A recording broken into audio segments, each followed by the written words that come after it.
রূপা জন্মেছিল একেবারে সাধারণ এক গ্রামে। গ্রামের নাম দিগলপাড়া।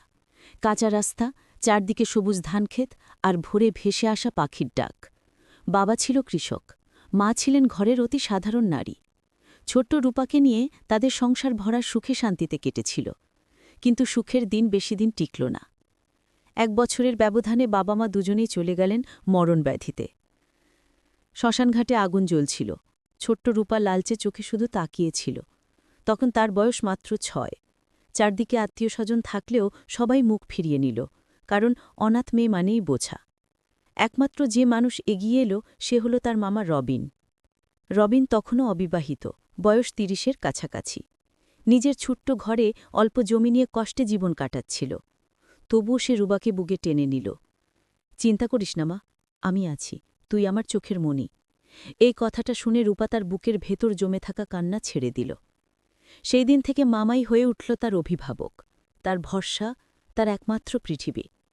রবিনের সংসার ছিল ঘরের ঘরে, পাশে ছোট সবজি বাগান। দিনের পর দিন সে হাড় ভাঙা খেটে জমি চাষ করত, বাজারে কাজ করত। নিজের খাওয়ায় যতই অভাব থাকুক, রূপাকে কখনো খালি পেটে শুতে দেয়নি। গ্রামবাসী বলত, রবিন বিয়ে করল না শুধু ভাইজির জন্য। এমন মানুষ আজকাল কোথায়? রূপা মামাকে দেখে ভাবত, আমার যদি বাবা মা থাকত, তারাও হয়তো এমন করত। মামা শুধু অভিভাবক নয়, সে আমার জীবন। সময় কেটে গেল। রূপা ছোট থেকে ধীরে ধীরে এক অপরূপা রূপসী কিশোরীতে পরিণত হল। চোখ বড়, কপাল উজ্জ্বল, চুল কালো, লম্বা। গ্রামের নদীর ঘাটে যখন সে কলসি নিয়ে যেত, সবাই তাকিয়ে থাকত। কারো ঠোঁট ফুটত নোংরা হাসি, কেউ আবার চোখে আগ্রহ লুকোত না। কিন্তু রূপা এসব উপেক্ষা করত। সে জানত তার রক্ষক একমাত্র রবিন। রবিন যখন মাঠ থেকে ঘরে ফিরত, ঘামে ভেজা শরীর, ঘরের গন্ধে ভরা জামা, তখন রূপার বুক কেমন কেঁপে উঠত। রবিনও পরিবর্তন বুঝতে পারছিল। ছোট্ট যাকে কোলে নিয়ে মানুষ করেছে, সেই মেয়ে কি এখন আর শিশু নেই? সে এক আকর্ষণীয় যুবতী। রাতে শুয়ে সে নিজেকে প্রশ্ন করত, আমি কি ভুল ভাবছি? কেন তার হাসি আমার বুক কাঁপায়? কেন তার চোখে তাকালে আমি অস্থির হয়ে যাই? একদিন শীতের রাতে রূপা হঠাৎ কাঁথা গায়ে না দিয়ে ঘুমিয়ে পড়েছিল। রবিন নিঃশব্দে গিয়ে তার গায়ে কাঁথা জড়িয়ে দিল।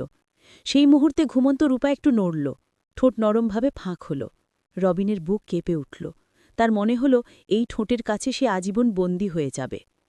রাতে রূপা আকাশের তারার দিকে তাকিয়ে ভাবত, কবে আমারও কেউ আসবে, কবে আমি কারো হাত ধরে অন্য এক জীবনে চলে যাব। কিন্তু দিনের আলোয় যখন মামা তার জন্য মাথায় পানি ভরা কলসি তুলে দেয়, কিংবা মাঠ থেকে ফিরেই ভাত মেখে দেয়, তখন মনে হয়, আমি কি আসলে মামাকেই চাই? কেন তার স্পর্শে বুক ধকধক করে ওঠে? রূপা একদিকে মামাকে অভিভাবক ভাবে, অন্যদিকে তার মনে জন্ম নিচ্ছে এক অদ্ভুত রোমান্টিক টান। আর রবিনও নিজের ভেতরে লড়ছে, ভালোবাসা নাকি দায়িত্ব, কোনটা তাকে মানতে হবে?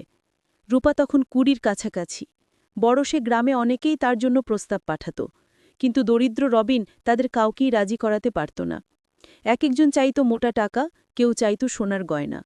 রূপা রাতে মামার সামনে চুপচাপ বসে থাকত। মামা, আমার বিয়ে হবে না? রবিন দীর্ঘশ্বাস ফেলত, মা, যদি হাতে কিছু থাকত তবে তোকে আজই বিদায় করতাম ভালো ঘরে। এই কথাগুলো শুনে রূপার বুকটা মোচড় দিয়ে উঠত। সে অনুভব করত তার মামাই যেন তাকে ছাড়তে চাইছে না। রূপার রূপ এখন পূর্ণ যৌবনে দীপ্ত।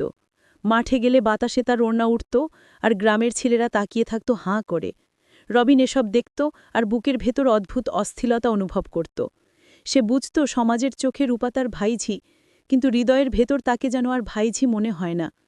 রাতে যখন দুজনে এক কুঁড়ে ঘরে আলাদা কক্ষে ঘুমত, তখন নীরবতা ভেদ করে রবিনের কানে রূপার নিঃশ্বাস বাজত। অদ্ভুত আকর্ষণ তাকে আচ্ছন্ন করত। একদিন সন্ধ্যায় ঝড় বৃষ্টি শুরু হল। কুঁড়ে ঘরে চাল ফুঁড়ে পানি পড়তে লাগল। রূপা ভিজে গায়ে কাপড় লেগে কাঁপছিল। রবিন দৌড়ে গিয়ে তার গায়ে মোটা চাদর জড়িয়ে দিল। রূপা তখন রবিনের বুকে মুখ লুকিয়ে ফেলল। মুহূর্তের জন্য তাদের চোখে চোখ পড়ল। রূপার চোখে ভয়, লজ্জা, আবার অদ্ভুত টান। রবিনের চোখে ছিল আগুন।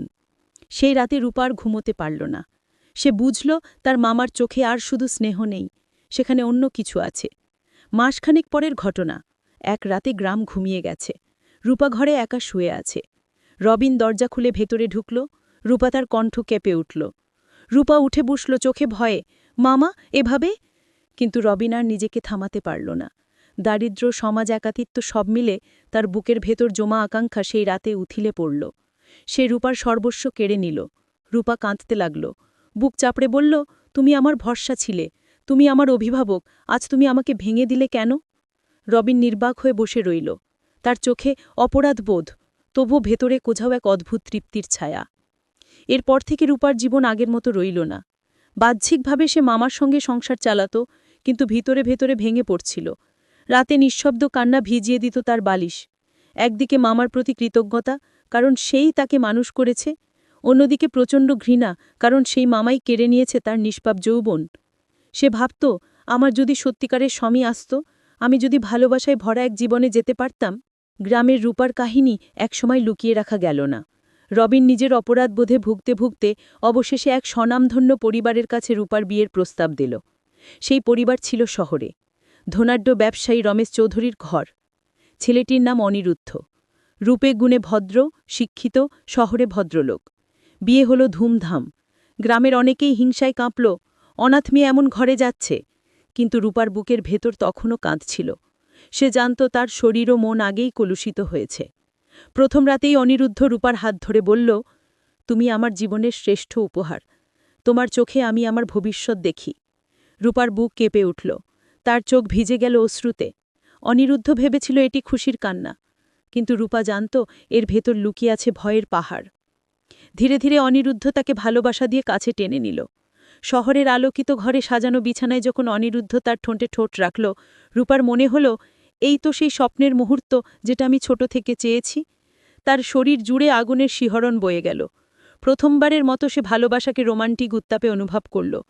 কিন্তু যখনই অনিরুদ্ধ ঘুমিরে পড়ত, রূপা নীরবে চোখ মুছত। মনে পড়ত সেই ঝড়ের রাত, সেই মুহূর্ত যখন মামা রবিন তার নিষ্পাপ যৌবন কেড়ে নিয়েছিল।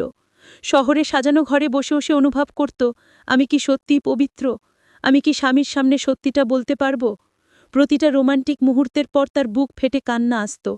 কখনো স্বামীর বুকে মাথা রেখে সে হঠাৎ হাউমাউ করে কেঁদে উঠত। অনিরুদ্ধ বিস্মিত হয়ে জিজ্ঞাসা করত, কি হয়েছে রূপা?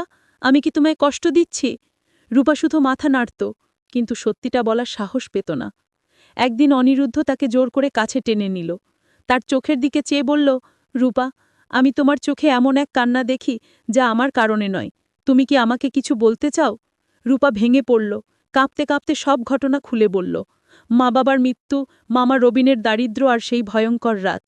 শুনে অনিরুদ্ধ স্তব্ধ হয়ে গেল। কয়েক মুহূর্তের নীরবতা যেন দুনিয়া থমকে গেল। তারপর অনিরুদ্ধ রূপার মুখ দুহাতে ধরে বলল, শোনো, তুমি অপরাধী নও, তুমি শুধু শিকার। আমি তোমাকে ভালোবেসেছি, তোমার আত্মাকে, তোমার মানুষকে। অতীত মুছে যাবে, আমি থাকব তোমার পাশে। সেই রাতেই রূপা অনুভব করল, ভালোবাসা মানে শুধু শরীর নয়, মনেরও আশ্রয়। অনিরুদ্ধ তাকে বুকের কাছে জড়িয়ে নিল আর বলল, এখন থেকে তুমি শুধু আমার, তোমার সব কান্না মুছে নেব। রূপার চোখ বেয়ে অশ্রু গড়াল, কিন্তু এবার তা দুঃখের নয়, মুক্তির অশ্রু। রূপার জীবন শুরু হয়েছিল কান্না দিয়ে, কিন্তু শেষ পর্যন্ত সে খুঁজে পেল এক ভালোবাসা যা অতীতের অন্ধকারকেও আলোকিত করল। যদিও অতীত তাকে সারা জীবন তাড়া করবে, তবু স্বামীর বুকে সে পেল নতুন আশ্রয়, নতুন স্বপ্ন, নতুন আলো। বন্ধুরা, আজকের ভিডিওটি এই পর্যন্তই। গল্পটি কেমন লাগলো কমেন্টে জানাতে ভুলবেন না।